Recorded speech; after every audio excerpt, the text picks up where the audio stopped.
প্রচণ্ড বৃষ্টির পানিতে ভেসে যাচ্ছে ঢাকা যাত্রাবাড়ি এলাকার সবজির আড়তগুলোর।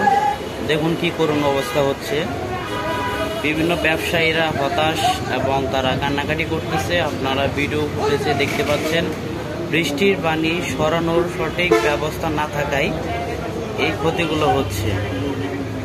তো আপনারা ঢাকা শহরে যারা আছেন, মাত্র একদিনের বৃষ্টিতে যদি যাত্রাবাড়ি এলাকায় এই পরিস্থিতি হয়, যদি টানা এক সপ্তাহ বৃষ্টি আসে, তাহলে ব্যবসায়ীদের কি করুণ পরিণতি হবে আপনারা শুধু একদিনের বৃষ্টির পানিতে ভিডিওগুলো দেখলেই বুঝতে পারবেন ব্যবসায়ীরা কতটা হতাশ এবং কান্নাকাটি করতেছে।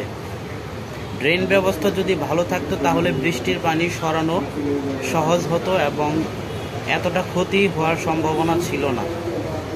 তো যারা উন্নয়ন প্রকল্পে কাজ করতেছেন তাদেরকে বলতেছি, আপনারা এদিকে একটু সুনজর দিন, কারণ ব্যবসায়ীদের এরকম ক্ষতি হলে ভবিষ্যৎ অন্ধকার। তো আপনারা সঠিক এবং সুন্দরভাবে এই ড্রেন ব্যবস্থা করলে ব্যবসায়ীরা এই ধরনের ক্ষতি থেকে রক্ষা পেতে আশা করছি আপনারা সবাই